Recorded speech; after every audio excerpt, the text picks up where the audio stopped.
Pengkhianatan merupakan kisah yang tak mungkin lepas dimanapun, bahkan termasuk dunia anime.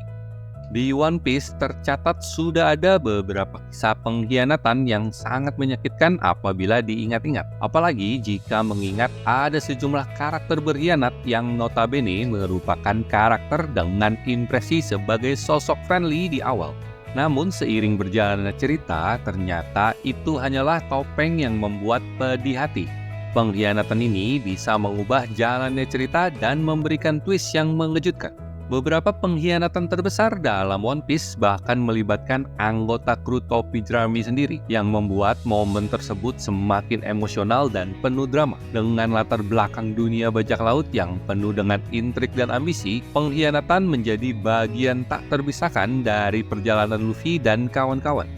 Dari pengkhianatan yang dilakukan oleh karakter antagonis hingga momen tak terduga yang melibatkan anggota kru topi jerami, setiap pengkhianatan ini memiliki dampak besar terhadap alur cerita dan perkembangan karakter. Adapun sejumlah pengkhianatan terbesar di One Piece yang sudah dirangkum secara khusus dalam video ini.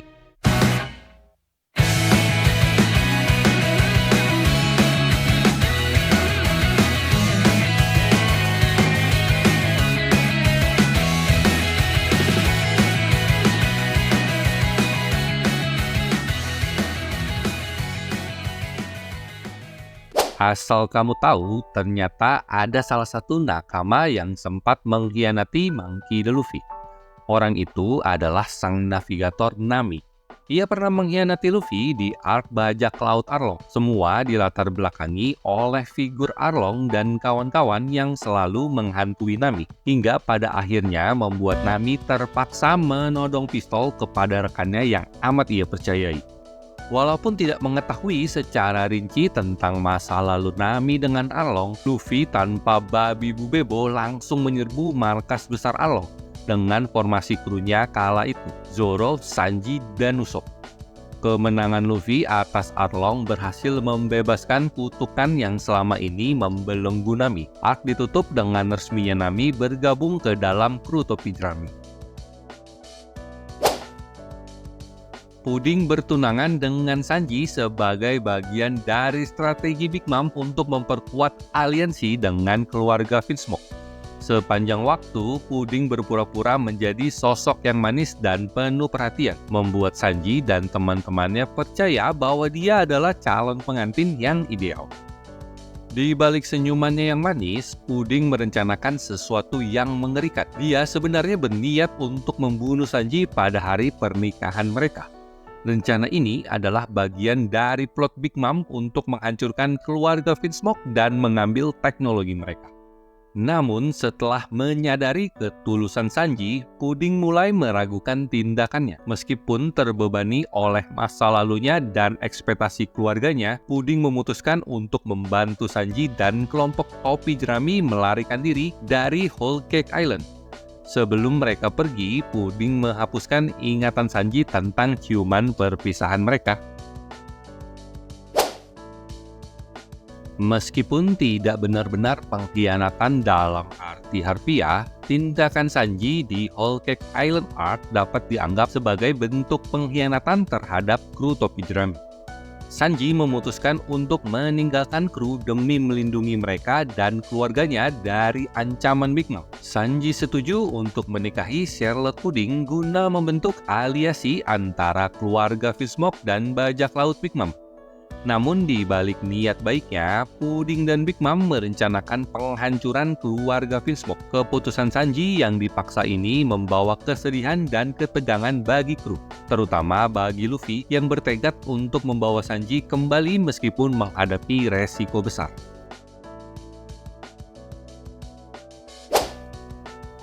Doflamingo dan Rocinante, dua saudara dari keturunan bangsawan dunia, memilih jalan hidup sebagai bajak laut terkenal di bawah bendera bajak laut Don Quixote.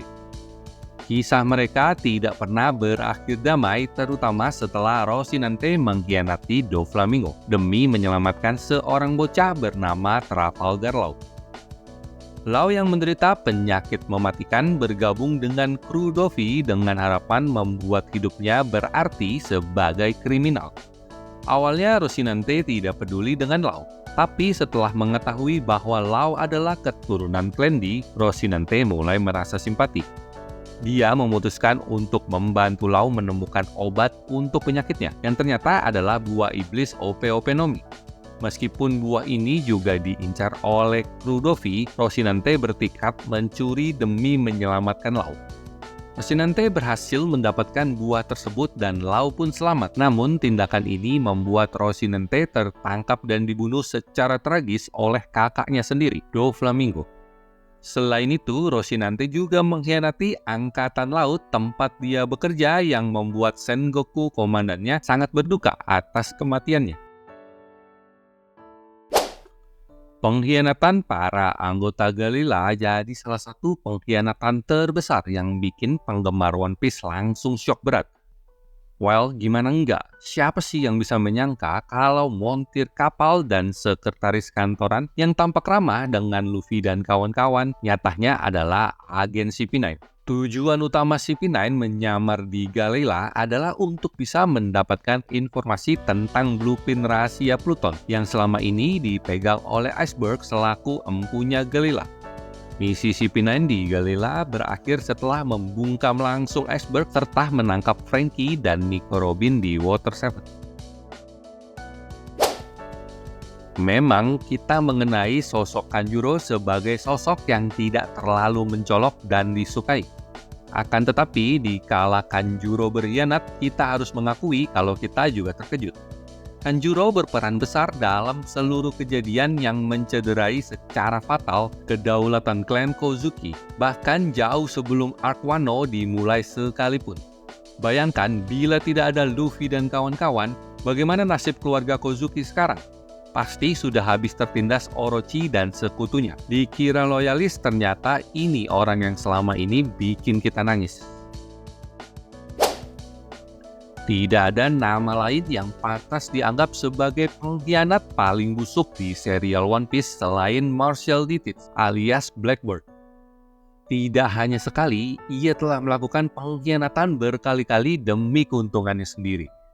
Blackbird rela membunuh rekan sejawatnya Touch demi mendapatkan kekuatan buah iblis yang digadang-gadang sebagai salah satu yang terkuat di sepanjang sejarah One Piece, Yami Yami no Mi, yang bisa menetralisir kekuatan buah iblis apapun. Tidak puas dengan itu, Blackbird pun tega menjebloskan mantan kaptennya Ace ke Impel Down demi mendapatkan reputasi agar bisa dipertimbangkan sebagai Shichibukai. Puncaknya, Blackbird membunuh langsung Whitebird di Marineford di tengah pecahnya perang antara aliansi Whitebird dan Angkatan Laut. Dibesarkan dengan tulus bak seorang anak kandung, Blackbird tetap membelot kepada Whitebird. Sungguh sosok anak yang tak tahu diuntung. Usut punya usut, ternyata bukan klan Kozuki saja yang punya tikus pengkhianat.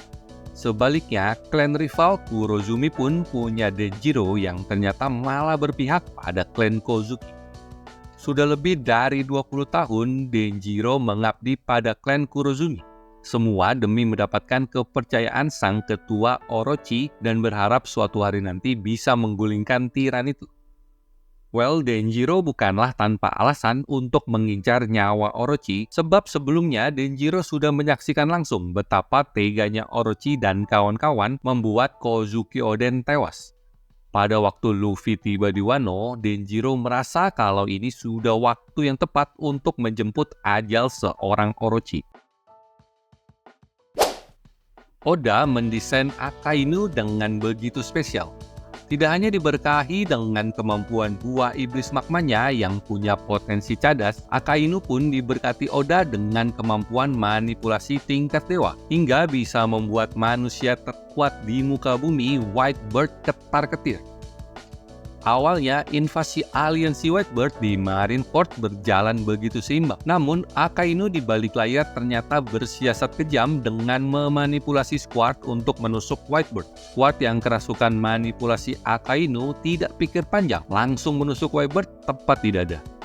Semua orang sontak terkejut dan mengutuk tindakan Squad. Sama sekali tidak marah, Whitebird malahan memeluk erat Squad. Pada akhirnya, Squad sadar bahwa dirinya sudah disiasati oleh musuh dan sangat menyesal atas tindakannya. Apu awalnya bergabung dalam aliansi dengan Eustace Kid dan Basil Hawkins. Namun tanpa pengetahuan mereka, Apu sebenarnya telah membuat kesepakatan dengan Kaido, salah satu Yonko paling ditakuti. Ketika Kaido tiba-tiba muncul, Apu mengkhianati rekan-rekannya dengan menyerang Kid dan Hawkins yang menyebabkan penangkapan Kid. Pengkhianatan Apu terungkap saat dia aktif melawan kelompok topi jerami dan sekutu mereka di Wano. Di Onigashima, Apu bertindak sebagai bawahan setia Kaido, menggunakan kemampuannya untuk menimbulkan kekacauan. Namun kesetiaannya sering dipertanyakan karena dia tampaknya lebih peduli pada keselamatan dan keuntungan pribadi. Selama pertempurannya di Onigashima, Apu berusaha memanfaatkan situasi demi keuntungannya sendiri. Meskipun awalnya setia kepada Kaido, dia bersedia berpihak pada siapa saja yang memberinya peluang lebih baik untuk bertahan hidup. Itulah beberapa pengkhianatan paling sadis yang pernah terjadi di One Piece. Ada yang plot twist, ada yang benar-benar membuat kita marah, hingga ada yang membuat kita merasa syok karena tak percaya karakter tersebut bisa berkhianat. Kalau menurutmu, mana kisah pengkhianatan terbesar di One Piece yang bikin hati kamu mendidih? Komen di bawah ya.